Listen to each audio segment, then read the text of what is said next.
Ananda Developments is an Aquis listed UK pharmaceutical company which focuses in on growing and providing carbon zero medical cannabis. Medical cannabis was legalised in the UK back in 2018. Now there are more than 25,000 medical cannabis patients in the UK now, and that number is growing rapidly. Despite this, patient access to medical cannabis is still limited, and 100% of medical cannabis products available to UK patients are imported from abroad. Now, this is where Ananda Developments is focused. So joining us now to discuss this and more is Melissa Sturgess, Chief Executive of the company. Melissa, it's great to be able to catch up with you. Before we get into where the company is going and what it's doing now, let's just wind the clock back to 2018 and talk a little bit about the genesis of the business and how you've moved over the last 4 or 5 years or so. Yeah, thanks, and it's good to be here. Thank you for having me. We started this company in 2018 when we saw what was happening in the medical cannabis space more widely, across the world, in other jurisdictions, and really believed strongly that we were going to see this medicine come to the UK in a fairly large way, because of its benefits that I think are pretty well undisputed now. So we lifted the company with a second quote on Aquis back in 2018. Long story short, I suppose we partnered with a team that had been growing medical cannabis for research for GW Pharmaceuticals. So we started to work with them on trialing cultivation techniques and doing some genetic stabilization work. So that's been ongoing since 2019. We applied to the Home Office to grow for research. So we've been doing that work really since then and making great progress, grown thousands of plants, done a lot of analysis work. And more recently now we've been focused on talking to potential builders of our manufacturing and processing facility. So that's what's been happening for us over the last couple of years. And yeah, you mentioned the patient numbers. It started small. I think when medical cannabis was legalized, obviously there were, a couple of thousand patients. I think it's actually gone past 25,000. I think we're past 30,000 patients now. And the key to that is getting more and more doctors prescribing, more and more specialists prescribing medical cannabis. So that's all about training doctors, providing access through clinics, and providing product. And where we really want to be on the flower side from our own facility is providing medical cannabis flower into the UK market. There is extraordinary demand simply on the basis that the supply chains from offshore aren't particularly reliable. And I must say we are actually approached on a really regular basis. Probably every couple of weeks we get a pharmacy group, a manufacturing group asking us if we can supply directly to them from a UK source. You mentioned the listing. Why Aquis? It's perfect for small companies that want to grow. It gives us, pardon the pun, what I think it gives us is all the best flexibility, and we have a team at Aquis that support us and talk to us and help us get our message out to the wider investing community. But it also means that we keep ourselves, or it holds us to account in terms of regulatory standards and corporate governance. And I think ultimately that just makes it easier to run a proper company if you have those requirements that you have to meet on an ongoing basis. So it's sort of the best of everything. We get the flexibility, but we get the regulation. Yeah. Let me ask you about some of the recent news flow, because there's been some exciting developments recently. This acquisition of the subsidiary of MRX Global, MRX Medical. What's that do? Yeah. What's that do for Ananda? Why the deal? Yeah. Look, good question. In the UK, most patients, or pretty much all patients who take medical cannabis, are prescribed a combination of flower and oil. So the flower is prescribed for breakthrough pain, for nighttime sleep, those sorts of things. And oil is prescribed for a baseline effect, to give baseline support through the day and also at night. So we want to make sure that we have an offering that covers both flower and oil. The flower strategy is well on track in our growing up in Lincolnshire. And what we wanted to do was bring oils to the market a little bit faster than we would be able to if we did that as well just from our facility. So by acquiring MRX Medical, we have medical cannabis oils that can be launched immediately. And the absolute bonus in this space is that our first oil that we're releasing is also going to be used in 2 phase 2 clinical trials, randomized controlled trials. And that's pretty big news for medical cannabis. At the moment, all oil that's prescribed, apart from the GW licensed products, all oil is prescribed as what's called an unlicensed special. So no medical claims can be made about these products. They are prescribed by a specialist only. The oil that we have, which is going to be used in these randomized controlled trials, if those trials are successful, we really believe strongly that we will open the gate to the NHS supporting the funding. At the moment, again, going back to what's currently available on the market for patients, everything is under a private prescription. The NHS, apart from 3 or 4 prescriptions, the NHS does not support medical cannabis. So we think that we can get early stage revenues for our shareholders. We can get really good quality medicines in the hands of our patients, and that we have the potential to unlock the NHS, which would be a really big prize, obviously, for shareholders, but a huge prize for patients who need affordable medicine. I think in years to come, it'll be interesting to look back at this moment in the history of Ananda, and of course in the history of this prescription basis, to try and get the point at which we can then say the NHS is on board completely. And I know that'll be a game changer for your company. Let me just quickly ask about some of the funding of this. My understanding is that these clinical trials, you've now received commitments of external grant funding, I understand. That's the commitment that other people are seeing in this. How much was that, and what are you going to use that for?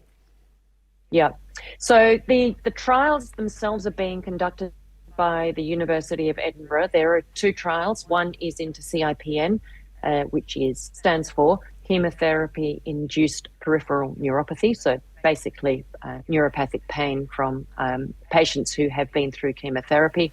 Big problem. I think it's something like 160,000 new patients a year who really suffer badly after chemotherapy. That's being undertaken by some specialists at Edinburgh University. And also, and the timing is perfect, it is Endometriosis Action Month in the UK. Another trial for a phase 2 clinical trial into endometriosis also being run out of University of Edinburgh. And what we're doing is we're providing the medicine for those trials. So it's our formulation that will be used in these clinical trials. £1.55 million of external grant funding has been secured for these clinical trials, which is, as you say, it's really cool. It means that there is a third party view that these trials really have value and are going to add value. And of course, people don't fund clinical trials thinking that they're not going to work. So, we're part of a wider group of optimists about the efficacy and the ultimate potential of these medicines. What do you think it is that's causing the blockage of maybe an understanding of what you're trying to do, or trying to get these medications onto the market through the NHS and other medical organisations? What's the stumbling block? I think a lot of it is just time. It is still a new medicine, and specialists and doctors, understandably, is my view, are cautious about new medicines. They want to see evidence. Doctors call for evidence. The government has legalised medical cannabis. So the government's position is we've made the medicine legal, so it is up to industry to get in and provide the evidence for these medicines so that doctors can prescribe them.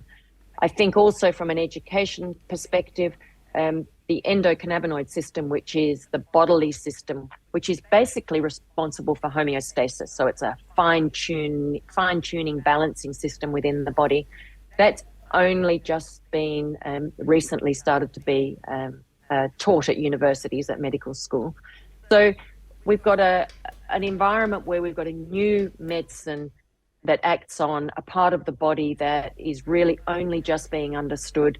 And we've got the aspect of the medicine, which is it is a controlled drug. So we've got a strict kind of regulatory environment around the Home Office guidelines and the MHRA guidelines. So I think it's time. We just have to keep pushing really hard. We have to do really good science. We have to produce really good medicines, and we have to give doctors the comfort to prescribe. And it is coming. It is happening. It is happening. And the UK is gold standard. This is a gold standard jurisdiction for pharmaceuticals. So we are going to meet the highest standards in the world. To what degree is this proposed appointment to the board of Ananda of Professor Clive Page helping you in this argument? I guess when you bring someone in who is what I believe Professor of Pharmacology at King's College London, I would venture to suggest he's fairly heavyweight in the business. I mean, this is presumably all part of this idea as to trying to build up this argument to get this released into the broad market. Yeah, look, it certainly helps to have the guidance and support of the real deal, and Professor Page is obviously the real deal. He's an inflammation expert, and that's what we really believe internally this cannabis medicine is really good for. It's basically really good for complex chronic inflammatory pain conditions. And as we all know, those are the modern ailments of the world. They are fibromyalgia, endometriosis, rheumatic pain, those sorts of conditions for which I think the NHS spends £5 billion a year trying to treat and not doing it particularly effectively in many instances. And if they do it effectively, there are lots of very negative side effects. So the space is really big and the opportunity is huge. And Professor Clive Page is an expert in inflammation. So that is his area of expertise, is understanding the inflammatory cascade, the pathways of inflammation in the body, and they are really complex. And cannabis is a complex medicine, so having a complex system and a complex medicine, makes sense. Let's also include a chat about what you're doing as a business, your stabilisation program, genetic program and commercial preparatory work in Lincolnshire, I know continues at pace, and the work is well underway, my understanding is, for the construction of a commercial pilot plant. Explain more about this, and of course the cost implications of this I think are interesting as well. Speaking as you are to investors, they've got to know that what you're trying to achieve here is going to be commercially viable, and of course the costs are in sort of proportion to all that. As a company, what are you doing, and what are the costs involved in getting this up and running? The area in which we grow in Lincolnshire, and we're soon to release a white paper on this, is some of the best growing conditions in the world, and we are able to achieve crops at very low cost of production because we have extremely good daylight. Just think about the crops that are grown in that part in Lincolnshire, in the salad leaf industry and agricultural industry more widely. Actually, I think we had the best crop ever of wheat was grown in Lincolnshire. I think it was globally the best crop ever in Lincolnshire last year. So it is extremely fertile, and it is a great place to grow something like cannabis. So we can do it at an extremely low cost, without artificial light and without artificial heat. If you think about the history of growing cannabis, it's been about attics and basements, and it's been about big light box facilities in Canada, and that's actually not the environment in which cannabis necessarily has to grow. So we have these perfect conditions, therefore low OPEX and a low CAPEX solution as well to growing medical cannabis, because we're not choosing to grow with artificial light and artificial heat. And actually the cannabinoids themselves and the other secondary metabolites in the cannabis plant actually perform better under natural light than they do under any artificial light that you can put on the plant. So we'll have a low CAPEX, low OPEX solution and a very high quality flower for vaping. So these are not in polytunnels, these are just open to the air, are they? No, they will. So they are in polytunnels, so not in open fields, but in very low CAPEX. Polytunnels, low capital polytunnels, not those sort of rigid, expensive light boxes. Okay, just briefly, also just touch on the security of the crop. Presumably, they have to be policed to some degree because of the crops themselves might be appealing to certain members of society. What do you do about that? You talk about low OPEX, low CAPEX, but presumably there is quite a cost involved in this aspect. Yes, of course. I mean, our license to operate is basically a home office license that has very strict security requirements, and we meet all of those where obviously we are audited regularly and we report to the Home Office on a very regular basis. So, yeah, security is sort of, number 1, 2, and 3 priority if you're growing medical cannabis in this country. Yeah. Let's bring up a share price chart. We were talking about this before we went to air, and really asking you, I think, to talk about what investors will be buying in at this sort of level of share price. Talk to me about where we are and the next steps you're hoping to achieve. Yeah. So looking at the share price chart, we're experiencing what a lot of other very small companies are experiencing at the moment, where we're out of favor. And I think that is, obviously my view is that is going to change. I think the medical cannabis space is definitely a great place to be, because healthcare generally is a growing industry. And we're really, really focused at our work on site in developing our flower product with the building of our facility that we're putting together at the moment.